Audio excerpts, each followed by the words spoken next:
the message of Hebrews, or say Hebrew for uncransam no. Abusia for na watwe asan akọ apro abeto yemio.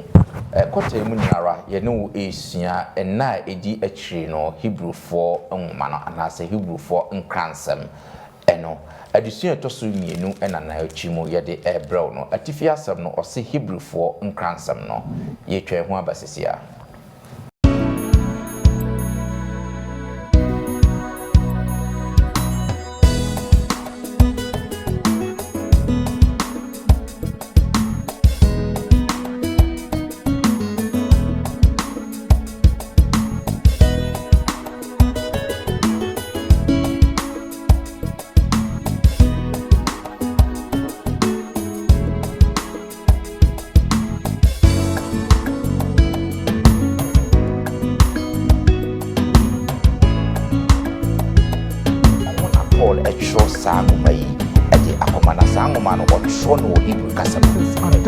Sa abwana ye to every kwasre bonne Jesus mo na be ye sa abwana ma ye na all go for ye perfect that it won't go against say abwana ye ana say so for no ye but Kristo Yesu na wasi ye som e visa abofo ni nyina no omo som Medamu nyina ase afenso moma yemfa asida PFC emfama twedi ampon onya nkopon se aye na dom na wasan ama na otwe akọ asan abeto yembio mema na nso akwa abaso nkokwan so na madam ase so nkokwan so se de biarada mode mafidie edito London Ghana memenda akwanwefo Sabbath school enafe trosemu empensemu kwata yi mu nyinara se ne ye ne wo esua adisia no ose na edi akire no Hebrew for nkransam no no na sa kwata mu nyinara ye ne wo esua na dikan aye adisia edi kan na ebo adisia na se ekra mabrafo no aye kra do mo beboa ma ne na achimu edi adisia to sumienu no nso ede abramu ansa no ma yenkutie enwum emfri yenua ba ketwa Ivana abnajeno ho from pon na fe tie enwum no wia yede adisia mu pensem mu ede abramu.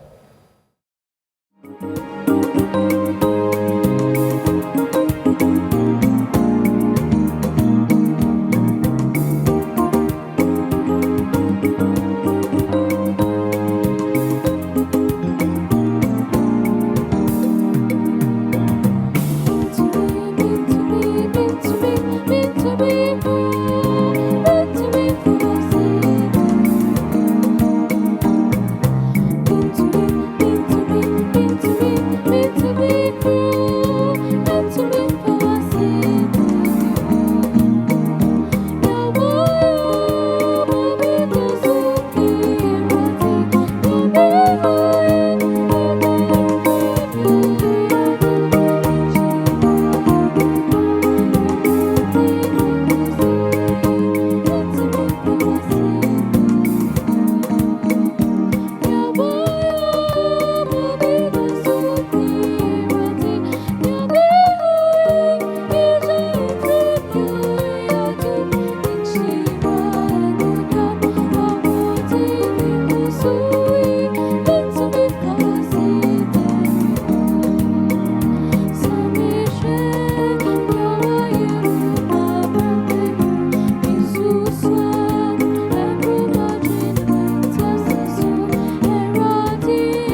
yɛbɛda yɛnua ba Ivana ase wɔ enwuma wɔde abrɛ na abusiafo adusua no sɛ na medi kankan yɛ no adusua bi a sɛ na wanyi wo amfiri Deuteronomy deɛ no wanyi wo amfiri no saa na adusua yi mu nso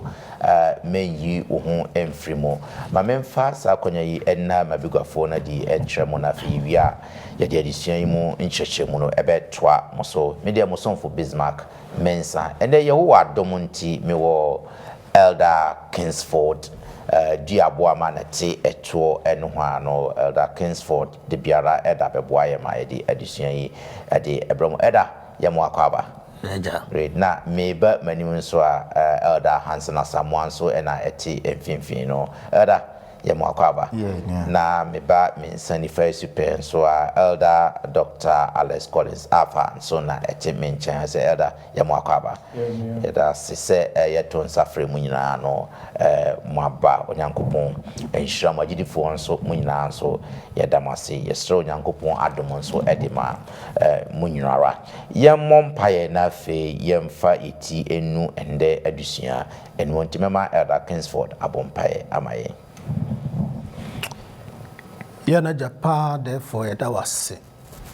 sɛ ne da so ayɛ wo pɛ na wato nsa frɛ sɛ yɛmmra wo nkyɛn na afei wo mfa nwuram na afei wo nkyerɛkyerɛ pa a wowɔ wɔ twerɛsɛm mu wo na di nkyerɛ yɛn yɛsrɛ wo sɛ ma ho nkronkron no amɛka yɛn ho ɔmɛyɛ ɔkyerɛkyerɛfo pa na afei deɛ yɛbɛsua deɛ yɛbɛtie ntimi mmoa yɛ wɔ daadaa kwantuo mu nsiesie ma ɔmayɛ no we ne yɛsrɛ wo dɔba Yesu Kristo din mu amen great so last week no yɛhwɛ yɛn adusua no na yɛhwɛ nwoma Paul atwerɛ kɔma Hebrewfoɔ ɛne yɛn no na yɛhu abase Hebrew asafo agidifoɔ a na Paul atwerɛ saa nwoma na akɔma ye agidifoɔ a na ɔma bɛgye Yesu Kristo adi enam nsankyerɛne ɔmate ne ɔmakenkan ne aprikyisɛm a ɛkɔɔ so asomafo nwoma ne ɔmakenkan yɛ na ebinom satraeɛ na ɔmbɛyɛ Kristofoɔ na anu akyi no ɔhaw ne amanihu abebrɛsɛ persecution ne ɔtaa bebree ɛba ɔmo so na afei ɔmo di aprapre na ɔmo adwene mu ayɛ ɔmo kesren na ebinom kora mpo pɛ sɛ ɔmo gya gyidie no ɔmo na Paul ɛtwerɛ saa nwoma yi ɛde akɔma na saa nwoma no ɔtwerɛ no wɔ Hebrew kasa mu ɛno nti na yɛka sɛ Hebrewfoɔ nwoma ɛno nti afutu na ɛkɔ so a yɛba bɛtoa so ahwɛ afei de Paul pɛ sɛ ɔka kyerɛm sɛ Yesu Kristo na yɛmo de ɔmani ade asi no so no ɔno yɛ yɛntam gyinafoɔ a odi ma yɛn nti ɛno na saa na wɔtwi mu no nso yɛpɛ sɛ yɛhwɛ sɛnea Paul ɛfa so etu ɔmofo na ɔhyɛ ɔmo nkran ɛnam Yesu Kristo ne ntam gyina dwuma a odi ɛde ma yɛn yɛnka abɔsɛm no ɛbɛfa firi Hebrewfoɔ nwoma no ɛtie yɛn nwɔtwe ɛyɛ mu baako Hebrews chapter 8 verse 1 sɛ Hebrewfoɔ ɛti nwɔtwe mu baako no ɔsɛ na nsɛm a yɛka yi mutitire nie ye wasa osofo pani a wakɔtena tumi kɛseɛ ahengua no nifa ɔsoro sɛ kronkron bia ne nokore ntomadan a Awurade noa na enye onipa pamoye no mu sɔfoɔ amen amen good yɛhwɛ ada medical hwɛ mɛkɔ Elder Kingsford so so we the main point a Hebrew for nwoma no gyina so yɛ sɛ Jesus yɛ sudifoɔ na afei nso ɔte gya nsa no enifa sɛ na Hebrew chapter 8 verse 1 Hansen opening Hansen aka ama yɛn wɔ ha sɛ sɛ ne yɛnim nso Yesu Kristo wɔyɛ kyidifoɔ anaasɛ wɔyɛ sudifoɔ dedaada since adebo ahyase enyina na Yesu Kristo bɛyɛ yɛn sudifoɔ yɛbɛkenkan akenkan sɛ bi na fi yɛahwɛ sɛ Yesu yɛ yɛn ken anaasɛ Jesus sɛ wa ken Yesu yɛ yɛn hene no sɛn na Paul esi kyerɛ mu de kɔma Hebrew ɛfoɔ no nti mɛma Hansen na apani Hansen na kan Hebrew chapter 1 5 and 6 8 no na fi wahuri aka 12 to 14 na fi yakasa ho from there nti Hebrew 40 ba konche mu enum nsia ne nwɔtwe no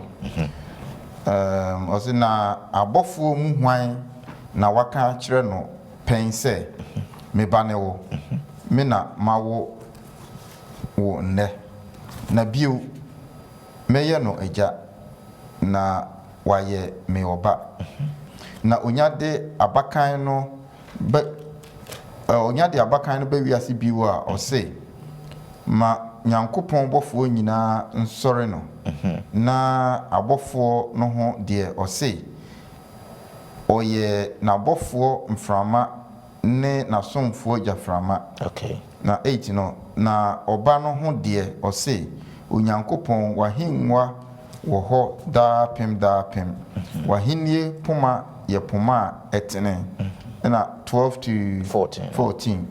na wobɛbobɔ wɔn sɛ firatam na wasakyerɛ wɔn sɛ atadeɛ na wo deɛ wote sɛnea wote ara na womfie ɛnhi da na abɔfoɔ no mu hwan ho na waka pɛn sɛ tena me nifa so kɔsi sɛ mede watamfo bɛyɛ wo nan ase ntiafoɔ. 14 no wɔn nyinaa nyɛ ahonhom asomfoɔ a wɔn a wɔbɛyɛ nkwagyeɛ no adidifoɔ no nti wɔsoma wɔn sɛ wɔn kɔsom. Amen. Great. So Elder Kingsford, ɛdeɛ bɛn na AC ɛwɔ ahase yi? Yo, sɛ nsɛm a Paul ɛnam saa nwoma yi so ɛka wɔ Hebrew ɛtiri baako yi nkyekyɛmu num no a yɛkan firi hɔ no akɔpem 9 no sɛ yɛbɛte aseɛ paa yi a gye sɛ yɛkɔkan 2 Samuel chapter 7 hɔ sɛ yɛnyammerɛ a yɛnkan 7 no nyinaa but me ɛnam mmerɛ no nti no yɛbɛyiyim kakra aboase anaasɛ chapter 7 no deɛ ɛkyerɛ sɛ David duru mmerɛ bi a ne David pɛ sɛ ɔsi asɔre fie ɛde hyɛ onyame animonyam nanso onyame ka kyerɛ sɛ ɔbɛda na a seed will come out of David a ɔna ɔbɛtumi asi saa asɔnda no ɔnam odifo Nathan so na kɔbɔɔ no saa amanebo yi nti sɛ yɛde bɛtoto deɛ Paul ɛka kyerɛ yɛn ɛwɔ Hebrews nwoma yi a deɛ di kan no sɛ yɛfa nkyekyɛmu enum no a na wɔka Kristo Yesu ɛho asɛm because David obesi da no David was a king to the people no but ne nyame so ɛma na ate asɛ sɛ ɔhene bi ba from the line of David no a wɔso sen David a wɔne Kristo Yesu nti in Hebrews chapter 1 no verse 5 no na Onyankopɔn ɛda Kristo adi sɛ Kristo ɛne me dɔba no nti ha no Kristo ɛyi na di sɛ ɔyɛ royal son. All right. Yɛkɔ nkyekyɛmu nsia ne nwɔtwe no a ɛhɔ ɔme ate aseɛ sɛ ɛnam sɛ Kristo ɛyɛ ne dɔba no nti no ɛwɔ sɛ ɛyɛ dɛn yɛde wɔsom ɛma no ɔsoro ɛna na Yesu nyame ɛka saa asɛm nti abɔfoɔ no nyinaa no ɔmo yɛ dɛn ɔmo som Kristo Yesu nti yɛwɔ wiase bi a ɛduru mmerɛ bi a ɛsom bi wɔ hɔ a ebinom wɔ hɔ a ɔmo som ɔmo sɛ yɛsom abɔfo but Kristo Yesu ɛna wɔsi yɛsom no ɛfiri sɛ abɔfo no nyinaa no ɔmo som ɔde sɛn onyame ba no a ɔyɛ Kristo Yesu a ɔno na ɔbɔ adeɛ nyinaa. Kristo is superior to the angels nti ha na onyame ma yɛahunu onyame ba no ne dwumadi a ɔbɛdie nti yɛhwɛ edu mmiɛnsa ne du nan hɔ so a ɔma yɛhunu sɛ ɔde Kristo asi wɔ hene a ne tumi no ɛkyɛn ɛdi ewiase nyinaa so nsa sɛ yɛkɔkan testament yi firi 2 Samuel no a no ɔse ne ba no ɔbɛfiri no mu aba no ɔbɛdi amaaman nyinaa so nanso sɛ yɛhwɛ David a Solomon a na ɔka Solomon ho asɛm in 2 Samuel 7 on it was about Solomon but na refer a prophetic year na refer to Jesus Christ. All right. Nti ha no adesua a ɛwɔ mu akyerɛ sɛ Yesu Kristo ɛne ahene mu hene he is our king ɛfiri sɛ ne onyame ɛdan na di sɛ mmerɛ bi bɛba a ne dɔba no ɛbɛba asase so wobɛyi Onyankopɔn ne tumi ɛne n'anim onyam na di na afi wabedi obonsam so efisa na ye ne obonsam na edi asie sa ye hwe twerɛsɛm no mu a obi bebusa sɛ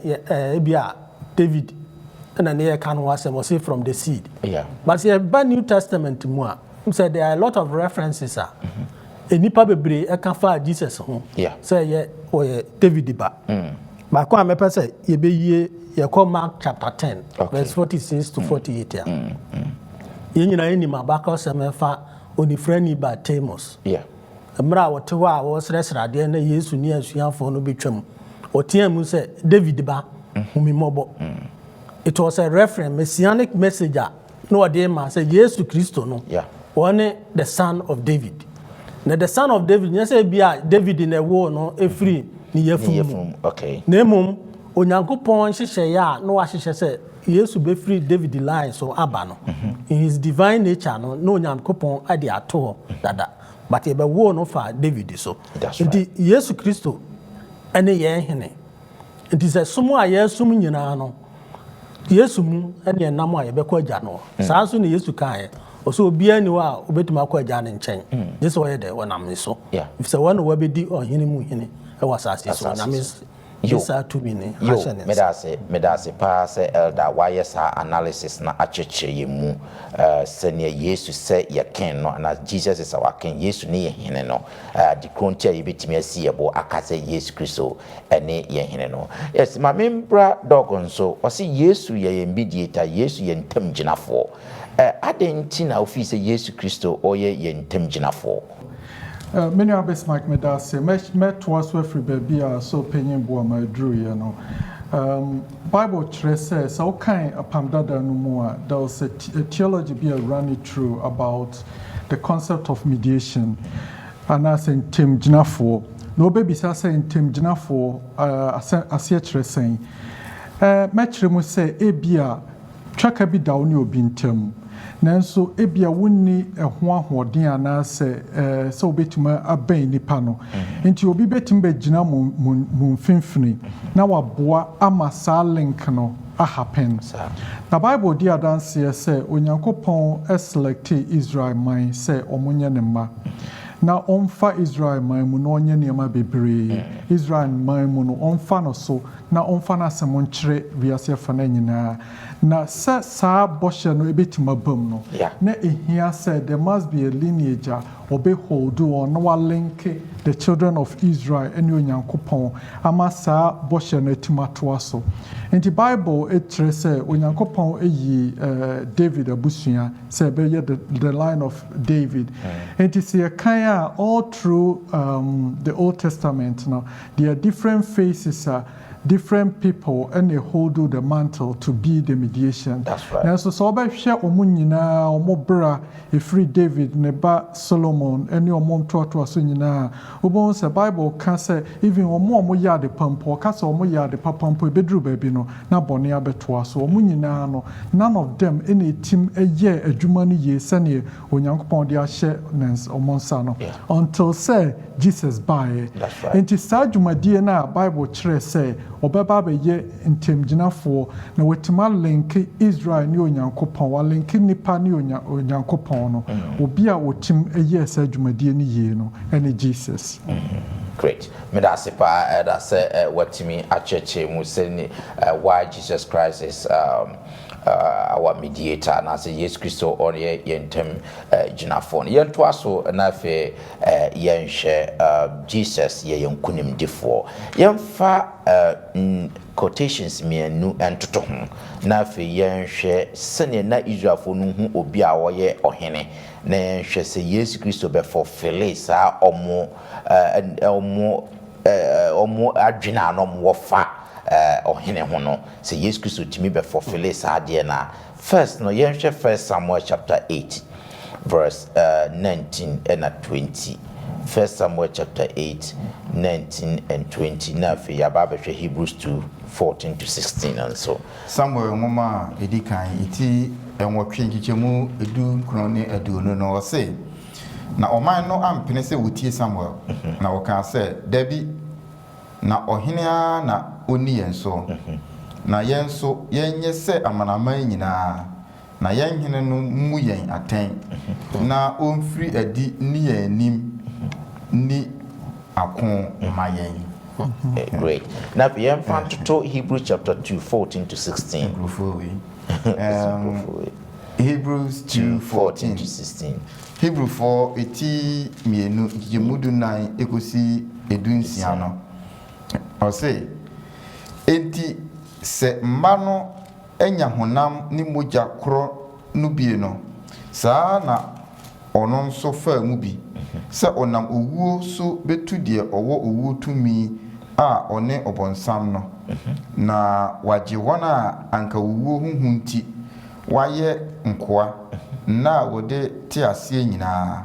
16 no na mpa enye abɔfo na ɔsɔ wɔn mu gye wɔn na mmom Abraham asefo na ɔsɔ wɔn mu gye wɔn. Amen. Yes, yɛmfa I can cancel me into Elder Hansen. Yɛnhwɛ Hebrew 4 no perception about a king sɛ ɔbɛko agye amoa firi ɔmo nko asom mu ne Yesu Kristo a sɛnea Paul kyerɛ ne ho asɛm yi sɛn na yɛbɛkyerɛkyerɛ mu. Many of that say all this time no say last week addition no then your reference say na Paul twa koma nkrofo a wo mo ɛwɔ ahohia mu ɛwɔ atukɔtena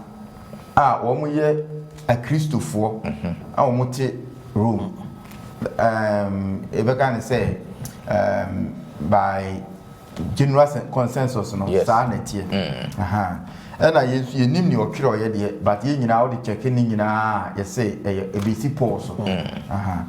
na ohwe antie say ye ka Hebrew adisua iko ya e ka Paul misro wuti a men nye ho akinye say ye nkiro ni pakro okiro ye nti a ye ka Paul ni say wo de pointers ni nyina ya ebisi Paul so ena ohwe Hebrew akiro no say na ye tie no so a na che say Christopher a na wo mo ye tata wo mo no e wo room no ena na okire akoma wo nti mesre wo a ye nyina nim say ya nkiro ni pakro but ye nka ne sa na ye ha mai na Paul okiro akoma wo mo no na wo pese wo mo ti ase ne say ahonyehia bia mo na mu nyina kire no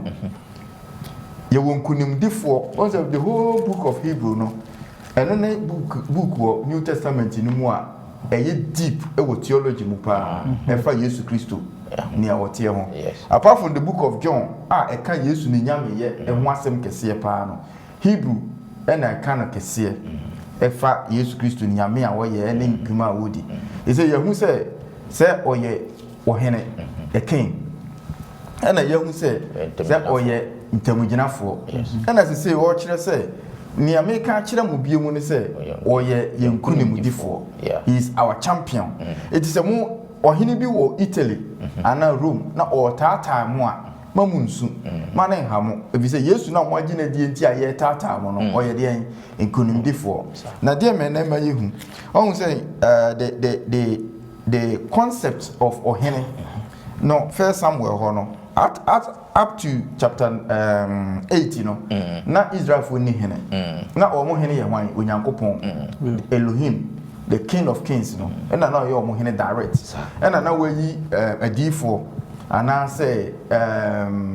judges e bit say Samuel for ama timuafo ene prophets ene ama odi omo so and nkrofo ya asore ba Samuel chen say hey krachi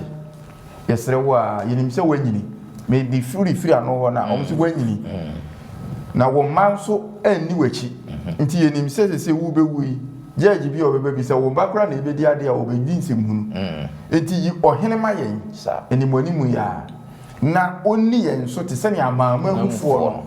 na nsem oka ya na omope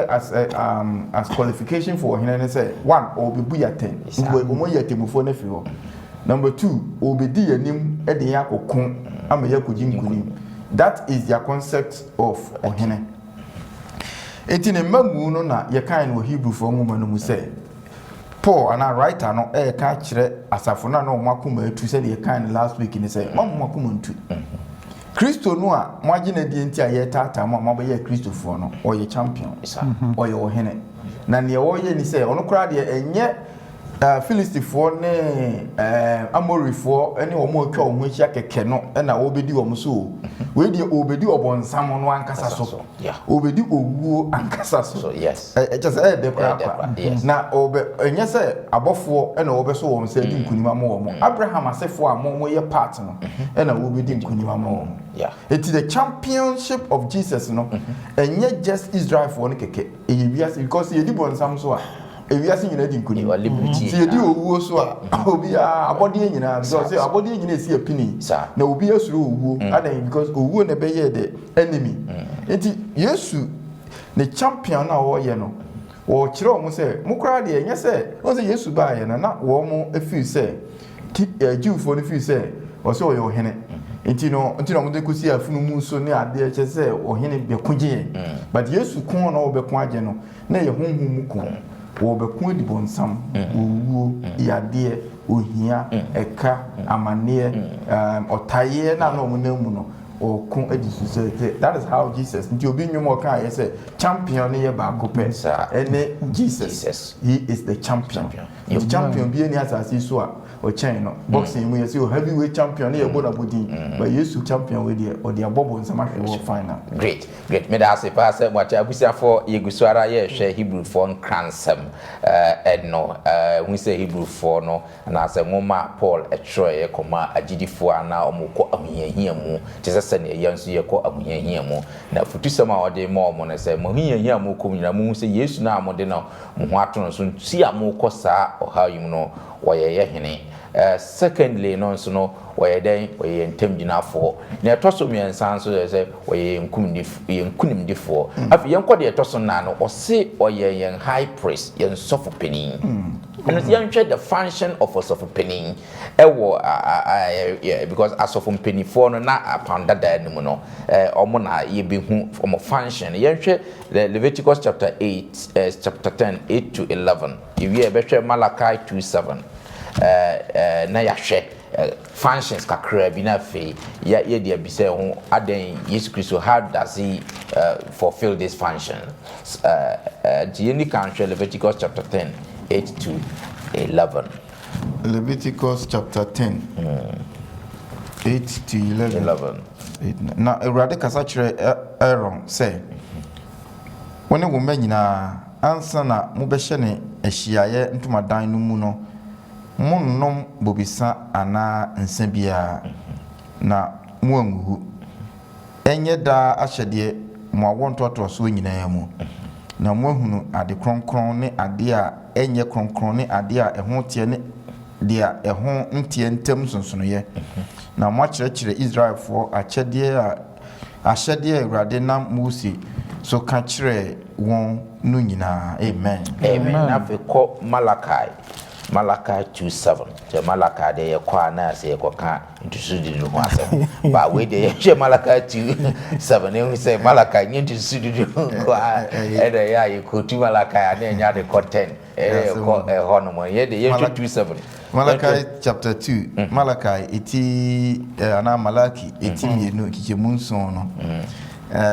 wo say na esese osofo anokora nimde na wonye nhweso ma afoforo mmra no so die mu efiri sɛ asafo Awurade bɔfo ne no amen efiri yɛbɛhwɛ Hebrewfoɔ nso sɛnea wɔka high priest no sɛnea Hebrewfoɔ nso de to na fe yɛahwɛ Jesus is our high priest Jesus ne yɛ high priest no nso yɛahwɛ Hebrews chapter 5 1 to 4 no okay then Paul ɛka ho asɛm na osofo panin biara woyi no free nipa mu hye no sofo manipa that's right Nyankopɔn fam nnooma ho na bɔne nti ɔde ayɛyɛdeɛ ne afɔdeɛ ama sɛ obi a obetumi ahunu ama wɔn a wonnim na wɔfom no isane sɛ mmerɛyɛ atwa ɔno nso ho ahyia that's right na ɛno nti ɛsɛ sɛ ɔbɔ bɔne ho afɔdeɛ ma ne ho sɛdeɛ ɔbɔ ma ɔman no verse 4 no na obi mfa saa anidie no ma ne ho na mbom obi mfa saa anidie no ma ne ho na mbom de Onyankopɔn afrɛ no te sɛ Aaron so amen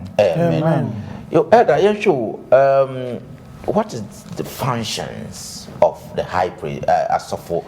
penny no omujumadi at a saying. Yo,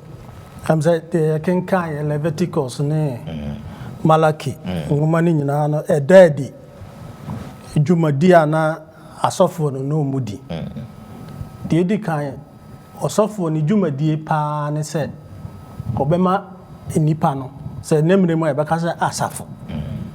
Na nam se tete no oman Israel omo ne onyankopon nkita hodie no aye pepepe wo nyame aniso. Ebeda na timi aye pepepe. E so o kire odi onyame mmara no e kire eno ne ye kan free Malaki ho no. Se osofo anano also onya nimdie ne na no na onyame mmra ene ne nsem no be fraba ti sa nsem no na ede esiesi oman no osofo ya so na ye mediator efise se obi ye bone a osofo ono de aguamoa no ko osofo age no sacrifice asrem patagie e de afiri onyankopon enchen e de ama nipa no osofo ya so ho na inshira efiriba efise onyame pese o shira nipa no a onyame kasafa osofo no so odi ni inshira agu ne man so ndi ye hwe a oman no wo dwumadi a omudi e no asofokuo no so e wo dwumadi na ise yekọ Israel abakosemu a enim se na asofokuo no efiri Lewi abusuam ene neba nanso ye hwe Kristo ezi Kristo ni ye sofo pani si ye hwe akenkansem ewo enwom wo hani dua chichemu na ho no David etworo nyame nam nakoa so etworo bibi man nam ye menkan no ho kakra enan no brofo no o say the Lord has sworn and will not repent. Thou art a priest forever after the order of Melchizedek. Yes.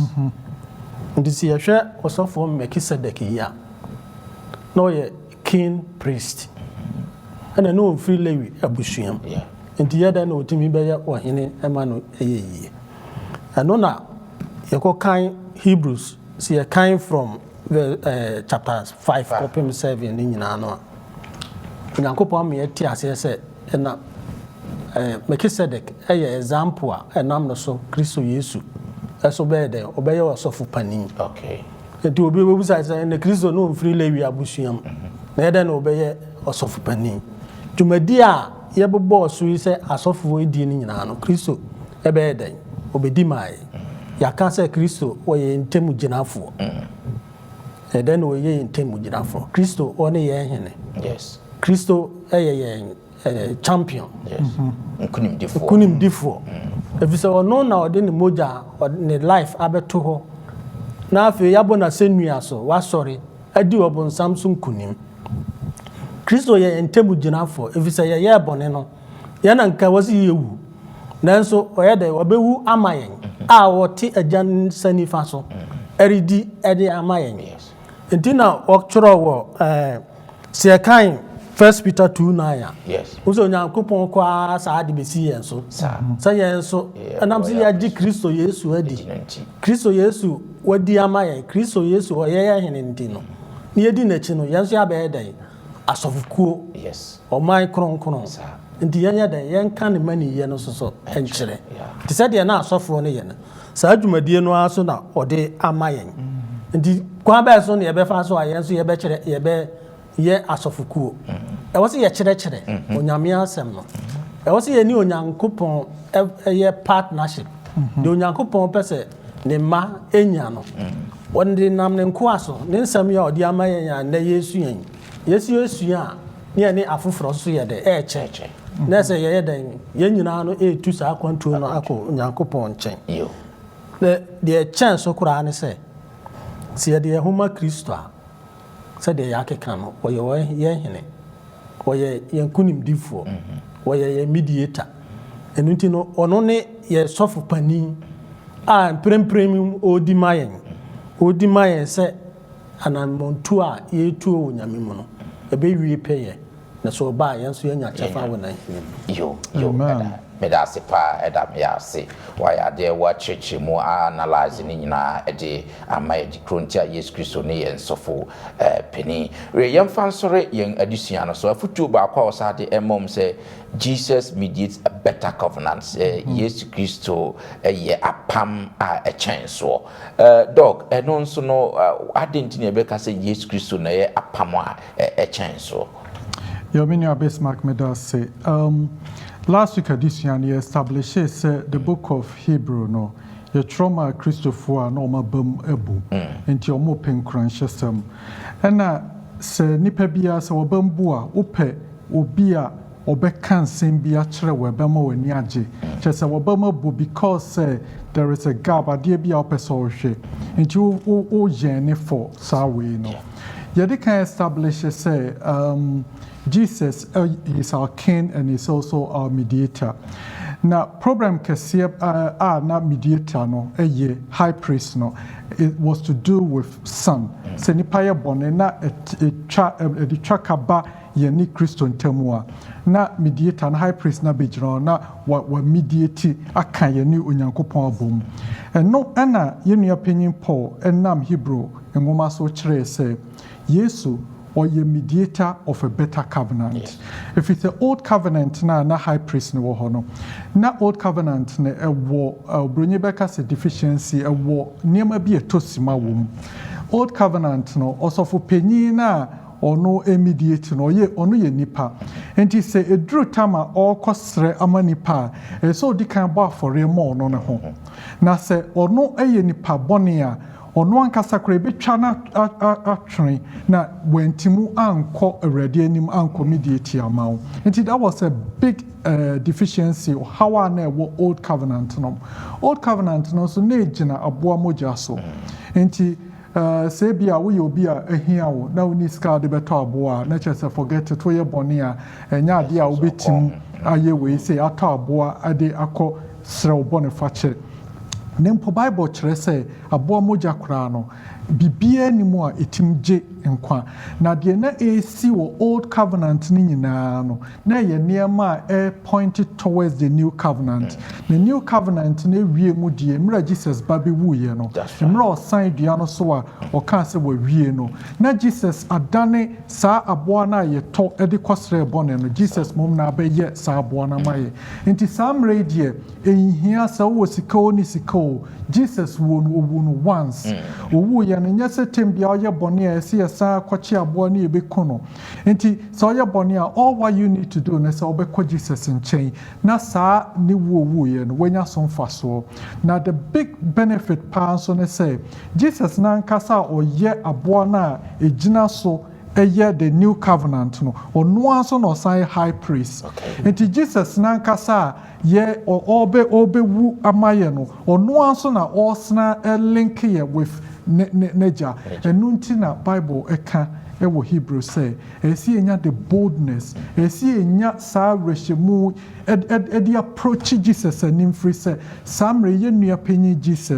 Jesus na oye hene no Jesus oye mediator Jesus oye champion no ono anso no wasabe high priest no na sania penfo ka no so nua wo mu a ye ni nyawo say ye nua panyi Jesus ono an oye aboa na osan soro ho asese ye de no ba for ye ono anso no osan high priest na ene esi enya gidie esi enya reshemu say sania or how ni sitie bia no se ben Jesus o boni bia ya no ye ben nchen a o de boni no be cheye great medasipa opening hands elder medasipa na near maker edia so eno no so ne say the question is then na yesu the perfect better mediator ewo new covenant ni ti elder chire mu ye ti ma me nsan ye ni say won say old one no there were times na ibenya aboa no ye perfect de naba but na priest ni ye perfect nti either say priest ni bewu ana wanka ne bone ana ne bone ni nyina anye nti afode no nyi enimu ana ye masompo there were times na priest ni ye very perfect waka ne bone nyina wie aboa ye de beba na ni ba ko ewo kosidiosis na ne na ba ko because na Nyankopɔn aka kire o mse aboa bi ye beba no ese wadi mfie sei ese se otise nyese ayi kitwe bi kura na wa hwe se wo nwan na afi bia wo check wo fiefo se wo fiefo ye nso ato nso na mo wo kama yi na wo fiefo be to dumienu ni dumiensa ne so Jacob fie nipa na gu ho yes na afi bia wo de omu nyina ekoba afode a e se wo pem mo a ne ho sei entiye sometimes color coding comes in because na tuntum ne fufu ne kokko ne nyina na omu kan ho asem but nti no bo so wunya aboa ne nko nti sa afa no priest ni ye okay there but aboa ne yeden eni ho yes here is the case ya ka say na elder chire mu no aboa no anase we de nya aboa emoja na ye behwie agu no any priest na o behwie moja na agu no is one and the same. That's right. Enti one and the same, they say priest or you're perfect, you can find a priest home.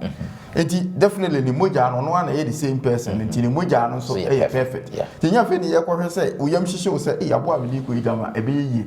And a priest ni kura yama wakane bone. Enti say the new covenant and they say,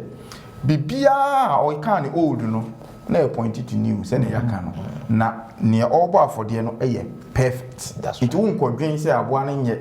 And I say, so for no yet. We dear or ye perfect or the amayan. I don't know until my manager say, Meko Christo or ye perfect or no one muja ye perfect. And Peter say, Yamfa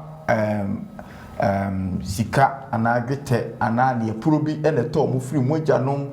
subam bonia ye dija munumu. Paul say, na Yamfa abua muja and a jemo edemu tomu emamusa ne Yesu Christo muja. Edem ene keka ni ho no no anso na san yeso for pani no no na champion no anso na ye king enu nti moma ye fa nam ye eda kan no enko nanim na yebenya nimu enhyira amen amen abusiafo ahase na yede yen adisua no ne to so mieni no yede ebetwe se Hebrew for nkransem no ye hu se Hebrew for akenkan for na Paul Chong may akoma ye Hebrew for na se agidi for na omuko ahuyahia mu pa na futu na ode amom na ahye omu nkran na mo matime gina gidie no no na wo se oda Yesu Kristo ne hene a wodi ne ntam gina dwuma a wodi ne se woye yenkunimdifo ne se oye yensofo penino na wo se ochechire mu de kyerem na etimi hye omoden ebia na won so wokọ sa ohuyahia no mu won so aprapre bi sa wo mu sa futu semwe ekoma mu ni nyina se no matter how the struggles are, no matter how the challenges or how I would do and found, you must say yes, Christo near Ken. Yes, Christo only in time Gina for office, yes, Christo and or ye better mediator. I would dema menumian and Dachi Biarano, ye benya a home faso. Onyankopon in Shram say, Mone, ayesa, addition, ma yankate na mema Kingsford in Shradisiano, so am I a cry. What's someone by and change or strong? Yeda wasi yuaye ne kamfo din yesra se ma won semi enye tese subra e wo ya brabom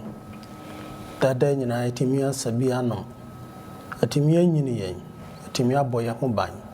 atimi ama yatimi anante wanamon so sede won kyerɛkyerɛ yi kyerɛ enokore Kristo ane ye hene Kristo ane ye nkunimdifo Kristo ane ye mpata for our till on Sunday faso or di mayen. See the ye rare any a GD in our ton of soa a bayan kunim defo we are see a tea as ye see a my air some yanamon to a ye to no a fataudim a pajao baby a beco biara a maodono at me ashray. A second home now somewhere near T4. Atin nei enye nsemo a afi 2022 yi mu no ebe me yaye foforo ewo mu we ni esre wodoba Yesu Kristo dim amen amen